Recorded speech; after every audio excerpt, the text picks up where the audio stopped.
Good morning, everyone. We're here from the Brant Healthcare system. My name is Carla, and this is Nella. We both work there at the hospital. So some things about our hospital. We're located in Brantford, Ontario. We are a small community hospital there, about 250 beds. For all you hockey fans out there, Wayne Gretzky may have been born there. So we started our league journey 3 years ago, and since that time, we're introducing league throughout the building, as well as we've become a value stream organization. So lots of culture changes going on there in Brantford. So today we're here with our improvement project called Wishes for Dishes. So it's a focus on nutrition services. So there at the hospital we serve breakfast, lunch, and dinner. So about 250 to 275 meals, trays per meal if you count inpatients and outpatients. So the math on that is 750 meals a day. So all meals need to be prepared, served, and then cleaned. So that's a lot of dishes. So before the improvement, the need for the improvement was for cleaning of the dishes each meal, it took 1.5 hours each time. Now I'll let you touch as well as how the work was felt, but all the work areas very congested, lots of painful muscles. You'll see that there was very turned off flow for the work. Sometimes they touch trays up to 9 times we're touching the same tray. Lots of stacking of dishes. Anything to add, Alice? Yeah, we just found that the issues we had among the staff mostly was that we didn't have any camaraderie. We had a lot of staff that was struggling with sore muscles, especially shoulders, elbows, wrists. We were doing a lot of double handling, and it was getting frustrating. It was very cluttered, and it felt like there was no organization on that flow. So we were looking forward for the excitement of change to come so that we would be able to do our job more efficiently.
In the kitchen, there's about 50 people that work there, so 14 came together.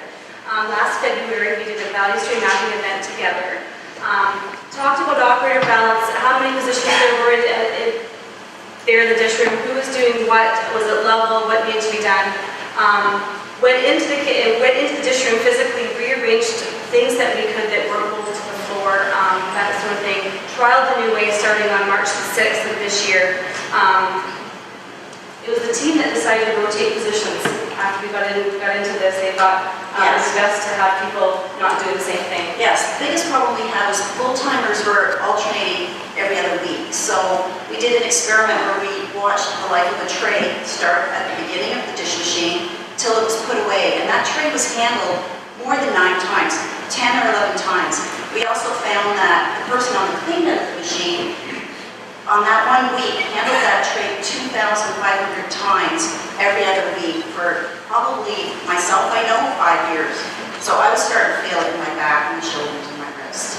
And I was really looking forward to something to change because there had to be a better way to do it. So getting on board with everybody was exciting, and seeing all the different kind of concepts that we were coming up with and actually trying them was visually the best thing that ever happened for us. So So tried some things through PDSA, made some tweaks and changes as they went. May the 1st, we started process mapping with sticky notes to create standardized operating procedures. We posted all the instruction in the area to make sure that the work that was being done in the dish room and other areas of the kitchen all meshed together. So from that came a coordination table, which was really a simple Excel sheet with the times of day down one side and the jobs across the top to make sure that it was kind of just a document that if you came and looked at it, you could say, okay, at 7:30 in the morning, what's happening in the kitchen? It was like a bird's eye view of looking inside. So it was helpful to know that the work was all coming together seamlessly. And then new standards were in place on June the 10th for this new way of working. But I'll have to tell you, before we started June 10th, one of our supervisors had gone on vacation and we initiated the start ourselves because we were so excited we just wanted to do it. And we didn't tell them, so when we came back, we were really there. So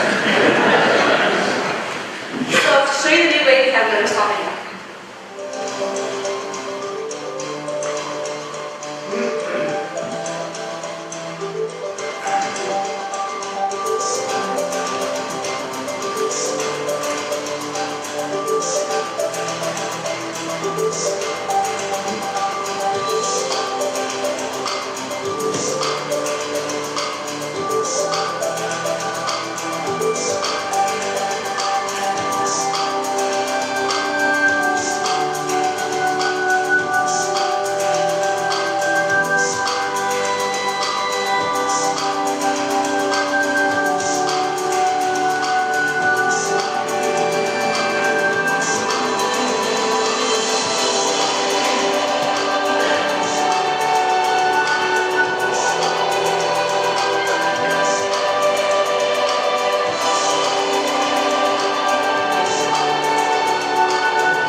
Teamwork was achieved. We found it was one of the best team building exercises that there was, having the team come together. The teamwork was really changed and the feeling of morale. Single police flow was achieved. There's no longer handling of all those trays. The trays go down the line now singly with each person working off a single tray. Standards were created. We have saved about 10 minutes each meal. And so next steps are to continue working. We must reveal that this change has only happened for breakfast and lunch. Dinner, there's less people that work in the evening. It's a little bit more, there's more variables in place. So that's a work in progress, and we're hoping to move to other areas in the kitchen as well. We're very happy about the change. We find that we're working much more as a team. Nobody is trying to find ways to switch off their job or trade with people. There's a lot less complaints, and we're feeling much better physically and able to continue on with our day without feeling like we're hurting by the time we're done. So you'll notice from the simple graph we have up here that we have a lot of data points from a couple of years ago up until this last spring that show that we had up to 4 injuries, mostly around 1 injury. And then since the change, our injuries have dropped. So this triggered a p-value of 0.052. So we hope with more data points, it will obviously sustain the change. And we've reached the end. Do you have any questions?